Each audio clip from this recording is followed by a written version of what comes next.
வணக்கம். தினமலர்.com மாலை 4 மணி செய்திகள். முக்கிய நிகழ்வுகள்.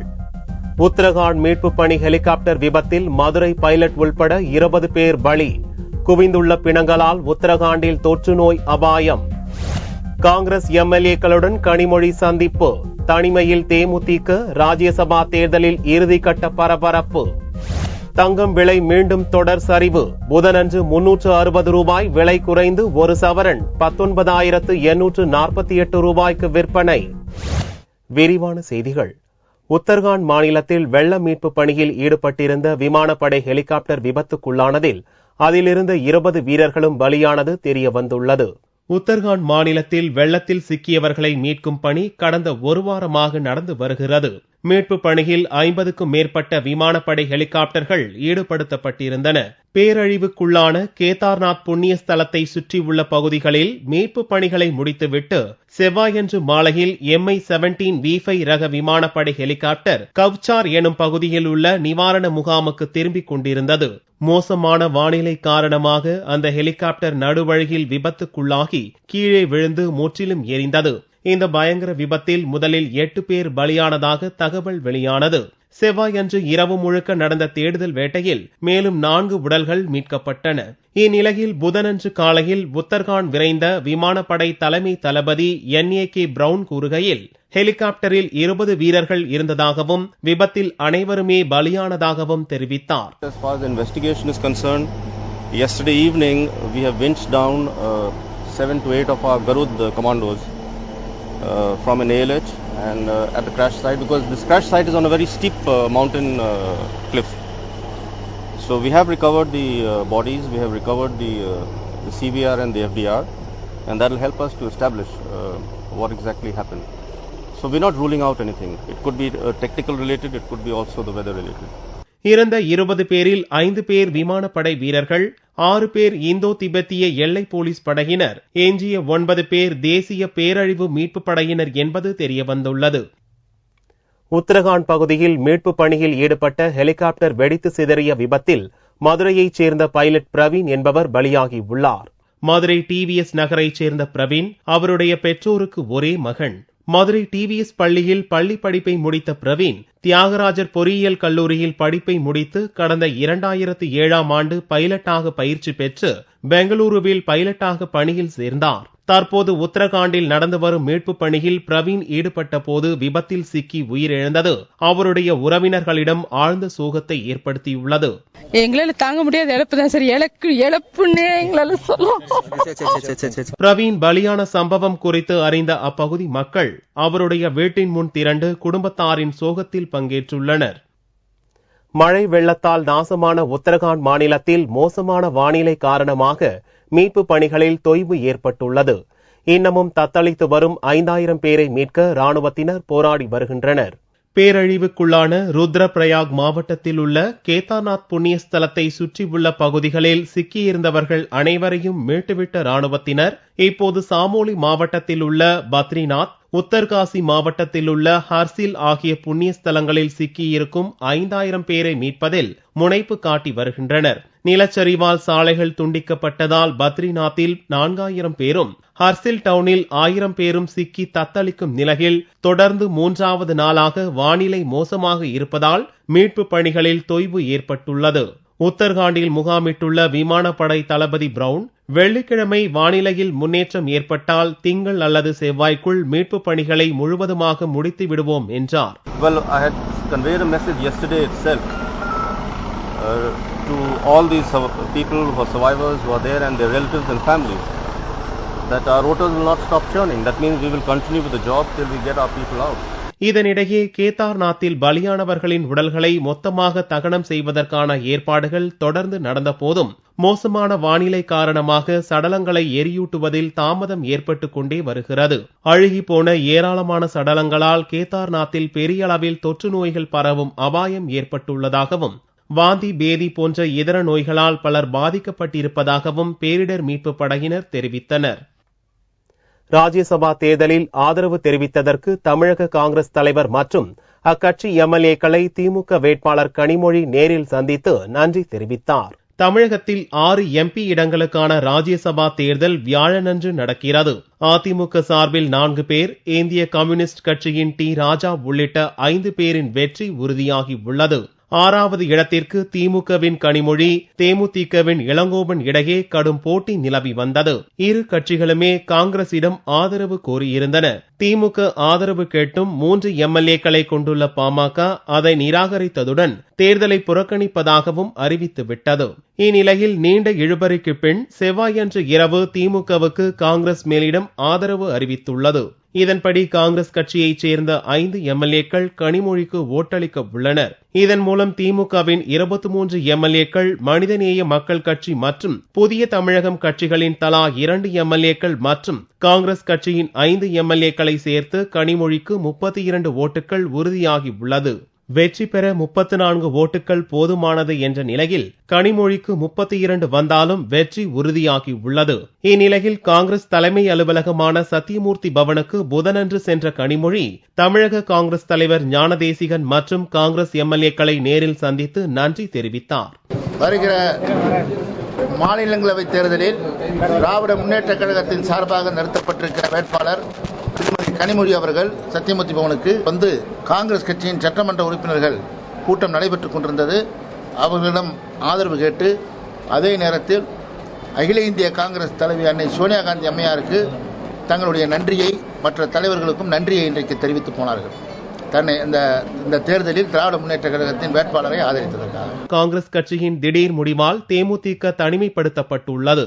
இக்கட்சியின் 7 அதிருப்தி MLA-க்கள் அதிமுகவுக்கு ஆதரவாக ஓட்டளிக்க இருப்பதாக சூசகமாக தெரிவித்துள்ளனர். இதனால் 29 MLA-க்கள் பலம் கொண்ட தேமுதிகவுக்கு இந்த தேர்தலில் 22 ஓட்டுகள் மட்டுமே கிடைக்கும் நிலை ஏற்பட்டுள்ளது.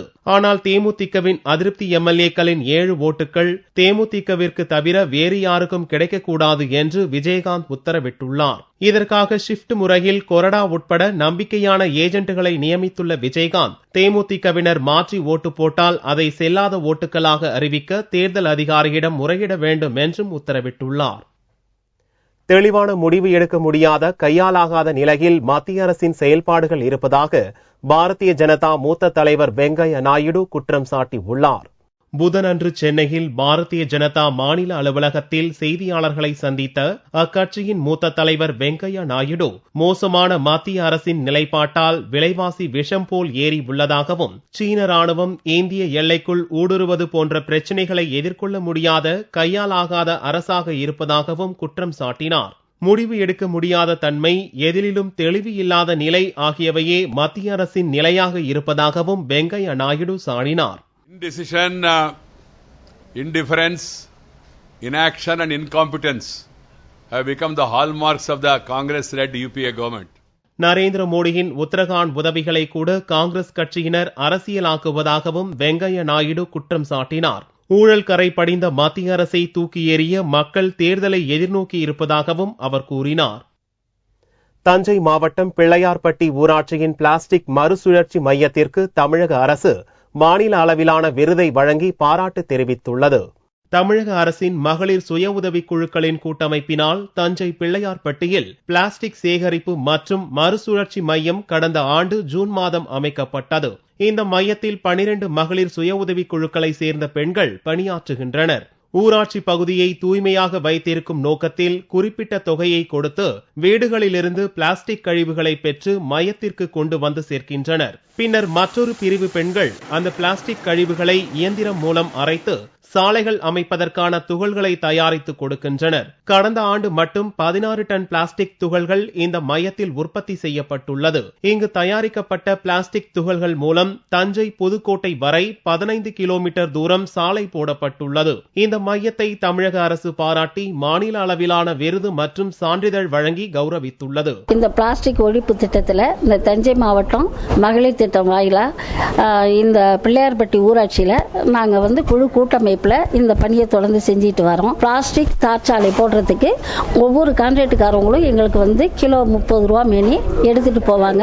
நாங்கள் அந்த அளவில் பார்க்கும்போது இது வரைக்கும் 22 டன்னு கொள்முதல் பண்ணிட்டு 16 டன்னு வித்திருக்கோம். மீதி எங்கள் கூட்டமைப்புக்கு 1,22,000 லாபம் ஈட்டியிருக்கோம். பயன்படுத்தப்பட்ட பிளாஸ்டிக் கழிவுகளுக்கு உரிய விலை கிடைப்பதால் பொதுமக்களும் பிளாஸ்டிக் பொருட்களை வீதியில் வீசாமல் சேகரித்து வைக்கின்றனர். இதனால் இப்பகுதி தூய்மையாக விளங்குகிறது. சென்னை மெரினாவில் நடந்த போதை எதிர்ப்பு விழிப்புணர்வு பேரணியில் ஏராளமான மாணவ மாணவிகள் ஆர்வமுடன் பங்கேற்றனர். ஆண்டுதோறும் ஜூன் 26ஆம் தேதி சர்வதேச போதை எதிர்ப்பு விழிப்புணர்வு தினமாக அனுசரிக்கப்படுகிறது. இந்நாளை முன்னிட்டு சென்னை மெரினா கடற்கரையில் விழிப்புணர்வு பேரணி நடந்தது. 15 வயது முதல் 25 வயதுடையவர்கள் இந்த பழக்கத்திற்கு அடிமையாவதில் இருந்து விழிப்புணர்வு ஏற்படுத்தும் வகையில் நடந்த இந்த பேரணியில் ஏராளமான மாணவ மாணவிகள் பங்கேற்றனர். பேரணியில் சென்றவர்கள் தங்களது கருத்துக்களை வலியுறுத்தி கோஷமிட்டனர்.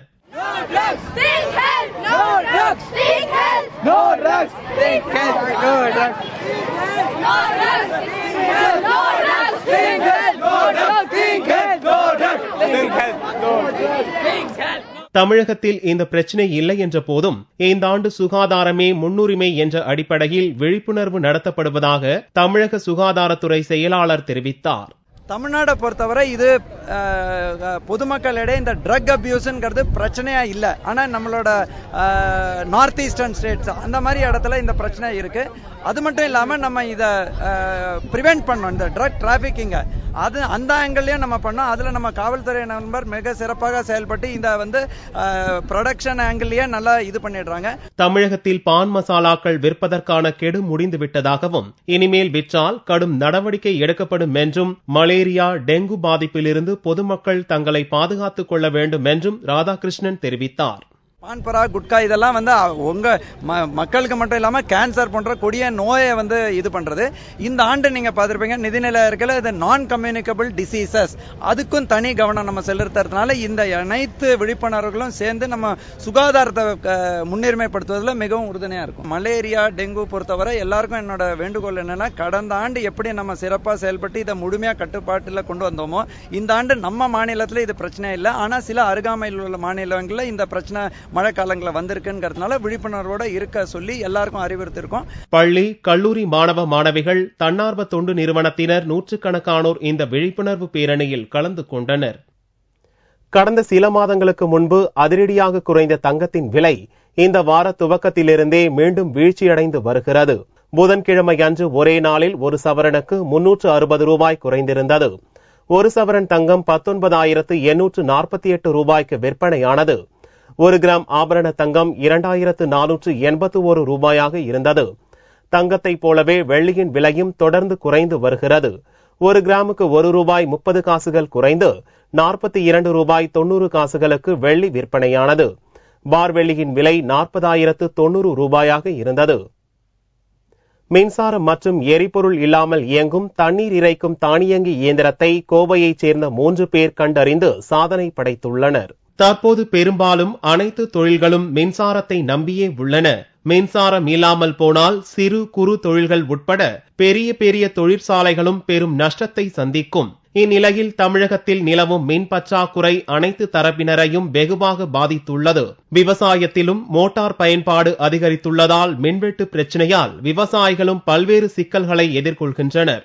இந்நிலையில் விவசாய பயன்பாட்டை முக்கிய நோக்கமாக கொண்டு மின்சாரம் மற்றும் எரிபொருள் எதுவும் இல்லாமல் தண்ணீர் இறைக்கும் தானியங்கி இயந்திரத்தை கண்டுபிடித்துள்ளனர் கோவை சாய்பாபா காலனியை சேர்ந்த ராஜன், வர்கீஸ், மகாலிங்கம்.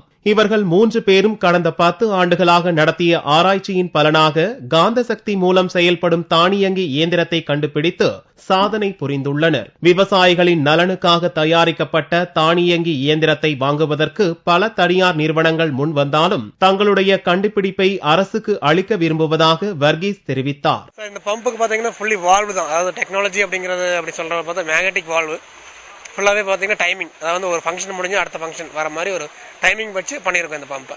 இதை ஒன்ஸ் நம்ம ஃபிக்ஸ் பண்ணிட்டோம்னு சொன்னா லைஃப் டைத்துக்கும் சேஞ்ச் பண்ண வேண்டிய வராது, அந்த மாதிரி ஒரு பம்பு.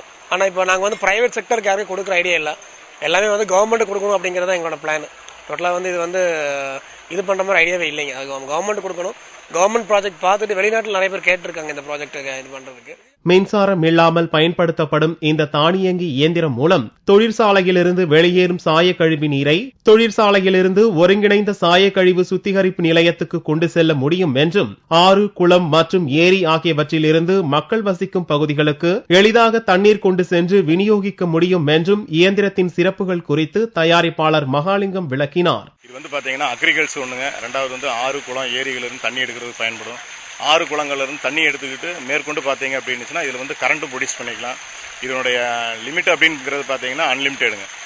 எந்த இடத்துல தண்ணி எடுக்கிறோமோ அந்த இடத்துல இருந்து பாத்தீங்கன்னா அளவில்லாத கிலோமீட்டர் தூரத்துக்கு இதை கொண்டு போக முடியும். அதே நேரத்தில் பாத்தீங்கன்னா ஒரு நகரம், ஏரி அப்படின்னு சொல்லக்கூடிய இடங்கள்ல இருந்து பாத்தீங்கன்னா தண்ணியை கொண்டு போறது மட்டும் இல்லாம பவரும் கொண்டு போக முடியுங்க. தங்களின் முயற்சிக்கு அரசு உதவி புரிந்தால் மேலும் பல புதிய கண்டுபிடிப்புகளை தொடர்ந்து அளிப்போம் என்று சாதனையாளர்கள் 3 பேரும் கூட்டாக தெரிவித்தனர். மீண்டும் செய்திகள் இந்திய நேரப்படி இரவு 8 மணிக்கு. வணக்கம்.